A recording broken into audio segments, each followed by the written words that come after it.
And instead of just saying, oh, sorry, and walking away, like we would probably do in the UK, she like stopped and was rubbing my arm, like, daijoubu, daijoubu.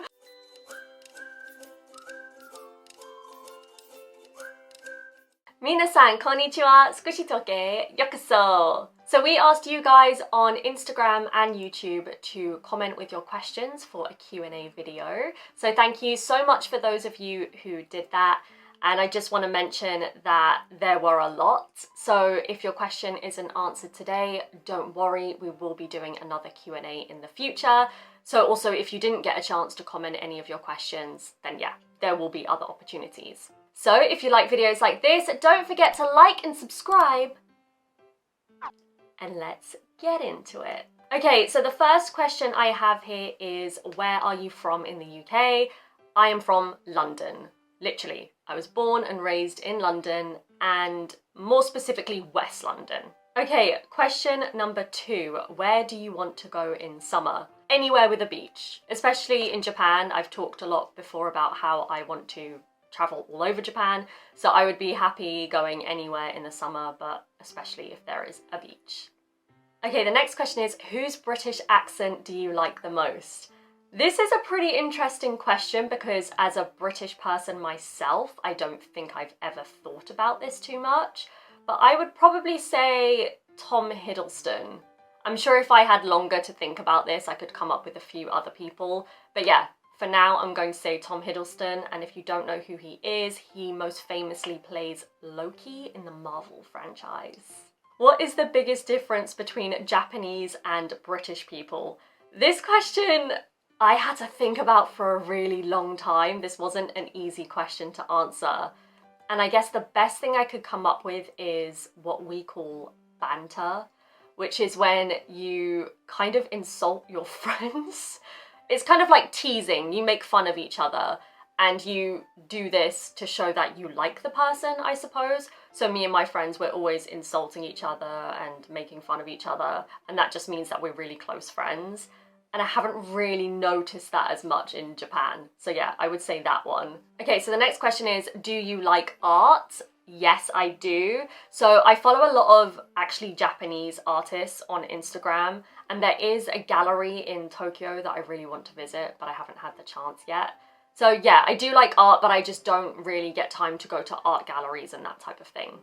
Okay, what British food can you make? This is kind of tough.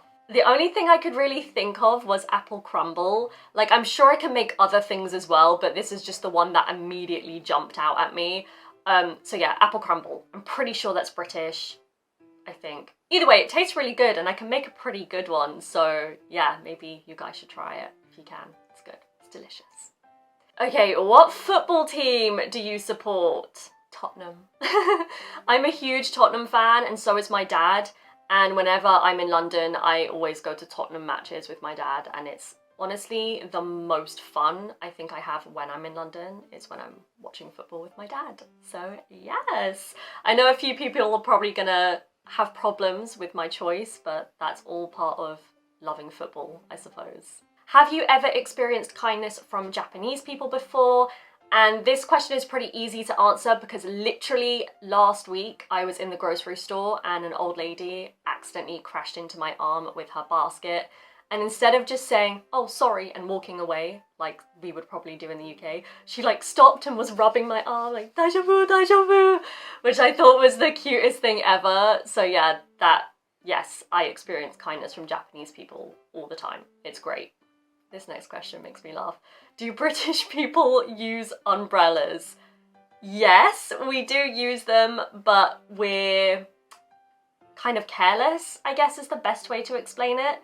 The thing is, the weather in the UK is so unpredictable, and the weather forecast could tell you, oh, no rain today, and then suddenly it will rain. And because for us, I think carrying around an umbrella every day, all day, is kind of annoying. So there are a lot of times where we do just get caught in the rain without an umbrella. And yeah, it's just, I think we're so sick of having to carry an umbrella because we know it could rain whenever. We just sometimes don't do it. Yeah, I never do. Sorry. Right, what do you want to do in Osaka? Really just walk around. The first time I ever went to Osaka, I just spent most of my time walking around and exploring all the streets, and I really enjoyed it. I think there are a few izakayas I would like to go to there as well. Which do you prefer, rural areas or city areas? City areas are my favourite. But it's weird because whenever I'm in the city, I do want to go to like the countryside for a break, but definitely in terms of living, city, 100%.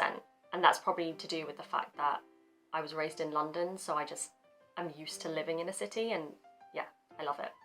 But my opinion might change when I travel around Japan, because there are so many countryside areas in Japan that are so easy to fall in love with, so we'll see what happens. How do you study Japanese? Okay, I get bored pretty easily, and I always have to change things up to keep myself motivated and engaged, and I think a lot of people that learn anything feel the same way. So I use textbooks sometimes, at one point I had a tutor, I watch TV in Japanese, and there is an online course as well that I've completed for Japanese. So I constantly feel like changing things all the time just to help me stay motivated and engaged. And yeah, it's interesting. It's a good way to learn, I think. If you just stick to one thing all the time, you might hit a wall. So I think if you change it up regularly, you're more likely to learn faster, in my opinion anyway. What do you like to do? Okay, so my hobbies are kind of strange, but I like to listen to true crime podcasts. I like to play video games, well, one in particular, and I like to do yoga. So yeah, those are the three things that I like to do. I want to say I like to read as well, but I'm pretty bad at like starting a book and then finishing it, especially these days. But yeah, those are my hobbies. Do you want to live in Japan forever? Yes, for now, but who knows what's going to happen in the future. But yeah, for now, I'm happy to stay here for forever. Forever, basically, yeah. What Japanese words do you think are convenient?